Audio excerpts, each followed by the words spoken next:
คน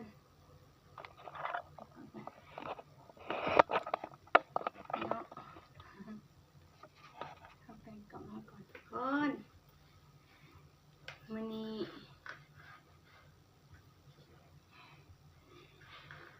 ข้าวได้ก้อยเฮ็ดนะทุกคนเนาะมันก็สลับข้าวได้ก้อยเฮ็ดจ้ะแล้วก็พักเท่าเนาะมักทั่วจ้ะแล้วก็ลวกปังๆเนาะเกลือแล้วก็บัวผ้าแล้วก็แตงกวาเนาะทุกคนเนาะแตงกวาอย่างนี้สบายอีกครั้งนึงทุกคนเนาะหันให้กันเป็นวันเดิมเนาะสบายพ่อแม่พี่น้องทั้งฝั่งลาวฝั่งไทยกับต่างประเทศทุกคนเนาะวันนี้จะมากินก๋วยเฮ็ดทุกคนเนาะเนื่องจากว่าเฮากะห่างหายไปโดนเกือบ2 อาทิตย์เนาะอาทิตย์ปลายนะทุกคนเนาะหายไปโดนเติมทุกคนวันนี้อะไรก๋วยเฮ็ดมากินจ้ะมาเริ่มกินข้าวกันทุกคนก่อนไปกินฝากทุกคนกดไลค์กดแชร์กดติดตามยายเด้อจ้ะเป็นกำลังใจยายเด้อฝากติดตามกันเด้อทุกคนเนาะติดตามความคืบหน้าความเป็นไปของงานทุกคนเนาะมันอยู่ที่จุดนี้มื้อหน้าอยู่จุดใดและมื้อหน้าเฮาสิพาทุกคนไปเบิ่งไปเห็นไปบ่ยังก็อย่าลืมมาติดตามทุกคนถ่ายอย่าเคยเห็นนำกันทุกคนเนาะต่อไรหันขึ้นเนาะเราก็เลยพาทุกคนไปกดติดตามยาแฟนเพจเด้อจ้ะแต่ก็เพจของยาเนาะแต่ก็อีกช่องทางหนึ่งก็ยาคำมันเนาะส่ง YouTube ก็คือยังผ่านทุกคน YouTube กับคนติดตาม8 คนณตอนนี้แฟนเพจกับเพจของยากับคนติดตาม54 คนณตอนนี้ไม่ทันเลยเฟซบุ๊กเด็กคนติดตาม 2,000 กว่าเดี๋ยวเขา 3,000 นะทุกคนเนาะแต่ก็ทำให้ความเพียรมันได้ความสำเร็จในวันนั้นสุดๆแล้วคนเนาะรอได้ยังหาไม่ได้มากินกันไปพงปลาแล้วเนาะมากินน้ำกันด้วยจ้าขอเช็ดนะ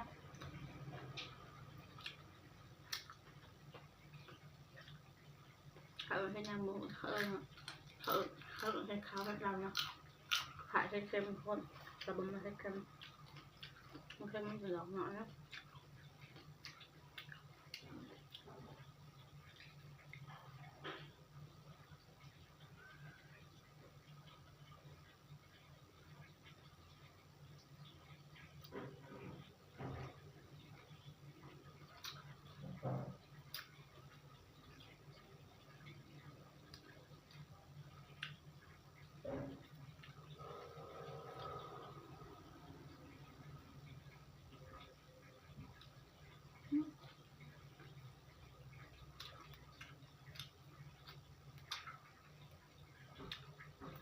ก็เฮ็ดจุดหอมในบ้านเนาะ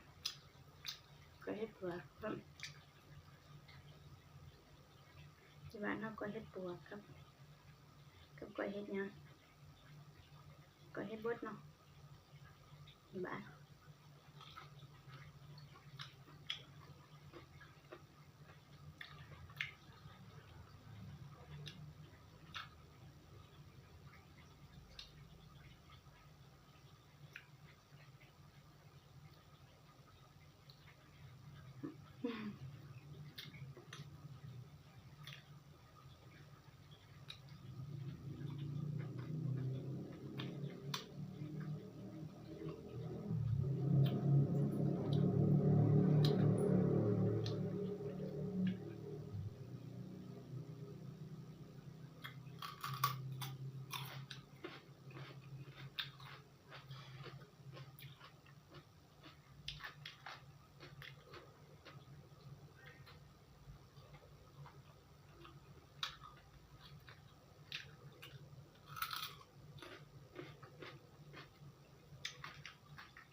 กินอย่างเดียวทุกคนอร่อยยัง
เสร็จทุกคน